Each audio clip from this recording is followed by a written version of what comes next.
Good morning everyone, स्वागत है आप सभी का फिर से हमारे एक नए ब्लॉग में। कम्युनिटी बेस्ड कम्युनिटीज, कुमाऊं की कम्युनिटी, गढ़वाल की कम्युनिटी, उस पर आधारित पर्यटन का ढांचा कैसा हो, उसमें ट्रायंगल बनाया था एक नैनीताल, कॉर्बेट और बिनसर।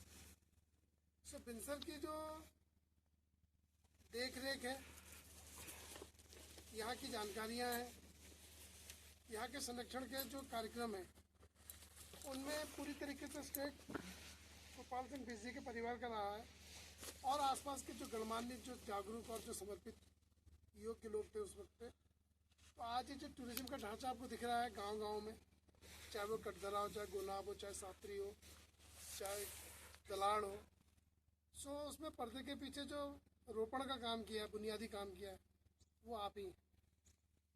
और हम लोग यहाँ पर जो आए हैं, औचक एक फ़ोन कॉल आया हमारे पास बिजली से। हालांकि मैंने दूरभाष पे जो है ना 2 हफ्ते पहले सूचना दी थी कि हम आ रहे हैं, लेकिन कुछ विभागीय सीमाएं होती हैं। कोशिश यही थी कि वो आप लोग यहीं पर रुकें, लेकिन कुछ विभागीय सीमाएं होती हैं, कुछ ऐसे कानून होते हैं, नियम होते हैं, उन पे हम लोग बंधे रहते हैं। तो लेकिन छटपटाहट मन में कुछ कर गुजरने की तो रहती है। सो पूनम जी को ऐसा लगा परसों आपसे मिलके, और फिर हो सकता है कि आप लोगों से मुलाकात हुई होगी, मंत्रणा हुई होगी कि क्यों आप इस सुंदर अनुभव से वंचित रहें। सो इसी परिप्रेक्ष्य में कल एक नीति का निर्धारण हुआ कि हमको अविलंब जो है ना 0 पॉइंट का भ्रमण कर लेना चाहिए। सुबह हम लोग यहाँ पर पधारे तो हमें यशपाल जी मिले, यशवंत जी मिले, पूरा स्टाफ मिला। वो वैसा ही द्रवित स्टाफ हमेशा से जो रहता है, लालयित रहता है अंक में समेटने को। सो उन्होंने कहा कि उन्होंने अलाउ भी किया कि बिजली तो जो है इस वक्त पूजा ध्यान में है। सो हमने यहाँ से हिमालय के दर्शन किया, पक्षियों को निहारा, और एक एक प्याला गरम गरम चाय का भी हमने आनंद लिया। उसके बाद हम लोग 0 पॉइंट चले गए। 0 पॉइंट में वहाँ पर कितनी ऊंचाई पे वो स्थित है, पेड़ों की प्रजातियाँ, वृक्षों की जो प्रजातियाँ हैं वहाँ पर, उनके बारे में जानकारी ली, तितलियों के बारे में जानकारी ली, पक्षी प्रजातियों के बारे में, घासों के बारे में, लताओं के बारे में, वहाँ की झाड़ियों के बारे में, औषधि महत्व के पौधों के बारे में। और वहाँ से हिमालय को नज़दीक से निहारा, ऐसा लगा कि हिमालय को हम छू सकते। तो मन में एक विचार आया कि बिजली से मुलाकात किए बिना ये यात्रा उतनी रोचक नहीं है। सो प्लान ये था कि हम लोग वहाँ से सिम्बा पॉइंट पे जाएं, लेकिन फिर दिलित मन ने ये कहा कि नहीं, वापसी के लिए जिप्सी वालों को भी, जीप वालों को भी कहा गया कि वापस आ जाएगा, और बिजली का आशीर्वाद लिए बगैर, इनका मार्गदर्शन लिए बगैर यहाँ से जाने का मन नहीं है। तो इस परिस्थिति में हम लोग यहाँ पर आए, और आपका मृदुल स्वभाव, सरल और सहज भाव से उपस्थित होना और आग्रह करना, हम उसके लिए कृतज्ञ भाव से आपको लगा। और आगे की बहुत बहुत धन्यवाद। हम लोग तो काफ़ी समय से जुड़े हुए हैं, और अच्छा है कि आप लोग सब नेचर गाइड की ट्रेनिंग कर रहे हैं। सब लोग कहाँ कहाँ से हैं, लोकल हैं कि बाहर से भी आए हुए हैं? रामनगर, कोटाबाग, और यहाँ से भी हैं लोग, दलाड़। गाइड्स तो पुराने गाइड्स तो हैं सब।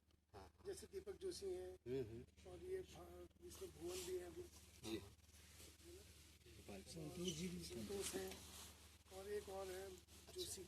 ये यहाँ के बहुत लोग हैं, भोपाल भी दिख रहा है। ये लोग आपको बहुत ढेर सारी हमसे ज़्यादा जानकारी देंगे, जो रोज़ पर्यटकों के टच में भी हैं। बाकी यहाँ से आप देखते रहे, ये व्यू है, सबसे कोने में बादल से ढका हुआ है, लगभग ऊपर टॉप दिख रहा है, वो नंदा गुंटी है। नंदा गुंटी, हाँ, नंदा गुंटी हल्का सा वाइट दिख रहा है। उसके राइट में त्रिशूल है, यहाँ से व्यू फर्क है, ये जो दिख रहा है। फिर पूरा मैक्टोली है, लास्ट में मैक्टोली रेंज है, पूरा मैक्टोली रेंज राइट में दिख रहा है। फिर बीच में एक बादल है, उसके बराबर में जो दिख रहा है नंदा देवी मेन है। नंदा देवी उसके में आगे त्रिशूल जैसी चोटी है, बिल्कुल त्रिभुज जैसी, वो पोवाली द्वार है। और उसके राइट में पीछे बादल के पीछे ढक गया है अभी, वो नंदा देवी ईस्ट है, जो बिल्कुल मिलम की जड़ पे है, मतलब उस साइड से भी दिखता है। फिर इधर नंदा कोट है, उसमें बादल रख चुका। फिर सामने ये पंचाचूली है, और वो नेपाल की पीक है अपी, ये बिल्कुल एकदम पीछे। तो ये सब यहाँ से मतलब नज़र आती हैं। बाकी बिनसर का इतिहास, ये होगी करीब 28 से 40 किलोमीटर, एरियल डिस्टेंस की बात कर रहे हूँ। बाकी बिंगसर जो है अपने आप में झंडीदार भी कहते थे इसको, ऊपर जहाँ आप टॉप में गए। चंद राजाओं की ये मेनली राजधानी रही है, तो वही लोग गर्मियों में यहाँ आके रुका करते थे। उसके बाद उसी को फॉलो अप किया अंग्रेज़ों ने भी, वो भी वही उसी पैटर्न पे चले। बाकी एक नौला है, मंदिर है नीचे, आपने देख ही लिया होगा। बाकी एक बड़ा स्पिरिचुअल जगह बीच में सतकोल, जो बिल्कुल आपका मतलब रिजर्व एरिया में है अंदर।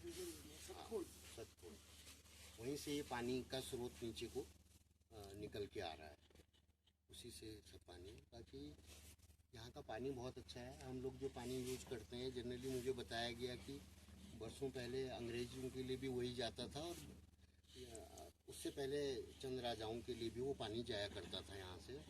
अभी सौभाग्य से हम उसको मतलब उसका उपभोग कर रहे हैं। वो पानी बांज के जंगलों का पानी है, बहुत अच्छा पानी है।